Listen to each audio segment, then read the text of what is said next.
नमस्ते।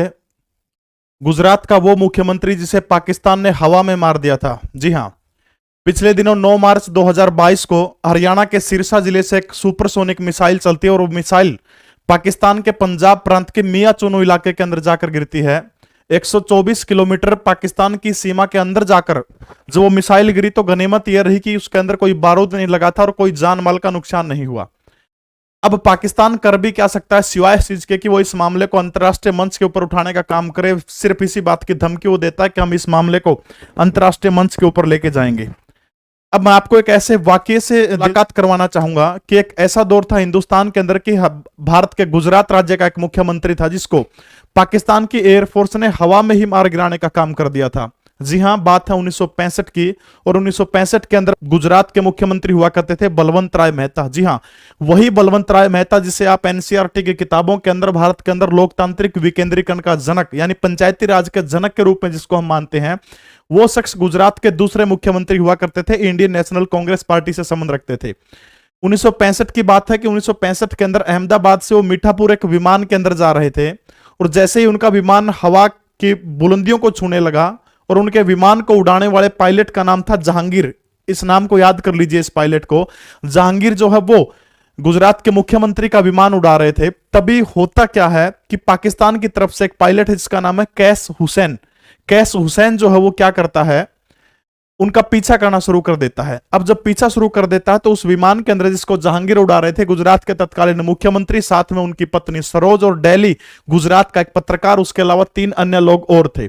अब जैसे ही मीठापुर के अंदर विमान लैंड होता, विमान लैंड होने से पहले ही जो था कैस हुसैन जो पाकिस्तान की एयरफोर्स का पायलट था, वो काम क्या करता है कि उसका पीछा करना शुरू कर देता है। अब ऐसा नजारा देख करके भारतीय वायुसेना के अंदर पूर्व में पायलट रहे जो जहांगीर जो है, जहांगीर ने क्या किया, एक इशारा किया, विमान के जो दोनों पंख होते हैं उन पंखों को हवा में ऐसे लहराना शुरू कर दिया। ये जो हवा में पंखों को लहराने का संकेत जो होता है, ये ऐसा होता है कि जैसे कोई ट्रेन आती है और ट्रेन के आगे जब हम लाल झंडी दिखाकर उसको रोकने का काम करते हैं कि खतरा है, ये हवा में विमान का पंखों में लहराना इस बात का प्रतीक होता है कि यह जो विमान जो है ये युद्धक विमान नहीं, यानी युद्ध के अंदर काम लाने वाला विमान नहीं है, यह एक नागरिक विमान है। सीधे तौर पर गिड़गिड़ाना आप कह सकते हैं उसको, यानी रहम करने की, दया की भीख मांगना। ऐसे पंखों को हिलाते गए और विमान को ऊपर ले जाते गए। जैसे विमान को ऊपर लेके गए तो कैस हुसैन ने क्या किया, 2 मिसाइल दागी और एक मिसाइल एक पंख को टकराई, दूसरी मिसाइल दूसरे पंख को टकराई और इस तरह से वो विमान जो था वो मीठापुर से थोड़ी दूरी के ऊपर जो है जमीन पे के ऊपर गिर जाता और उसके अंदर लगभग 7 लोगों की मृत्यु हो जाती, जिसके अंदर गुजरात के तत्कालीन मुख्यमंत्री बलवंत राय मेहता भी हुआ करते थे। क्योंकि दोनों विंगों के ऊपर हमला हो जाता, कोई इलाज नहीं था। पाकिस्तान की सेना ने बहाना बनाया। बहाना यह था कि उनको यह लगा कि भारत का विमान जो था वो पाकिस्तान की सीमा के अंदर घुस रहा है और ये जासूसी करने का काम करता है। खैर, भारत सरकार ने क्या किया, भारत सरकार ने इसकी जांच करवाई, लेकिन जांच से कुछ नहीं निकला, कुछ भी नहीं हुआ। भारत सरकार चुपचाप रह के बैठ गई और इस घटना के लगभग 45 साल बाद कैस हुसैन एक पत्र लिखते हैं और वो पत्र अन्य 6 लोगों के जो जीवित जो थे उनको नहीं भेजा गया। वो पत्र भेजा उन्होंने जहांगीर की बेटी को, वही जहांगीर जो बलवंत राय मेहता का विमान उड़ा रहे थे, जहांगीर की बेटी को एक पत्र भेजा और भेज करके कहा कि मुझे खेद है, मैं माफी मांगता हूं कि मैंने इस तरह से आपके पिता की हत्या की, मुझे आपके पिता में दुश्मन प्रतीत हो रहा था। और तब जहांगीर की बेटी ने कैस हुसैन को भी माफ करने का काम कर दिया।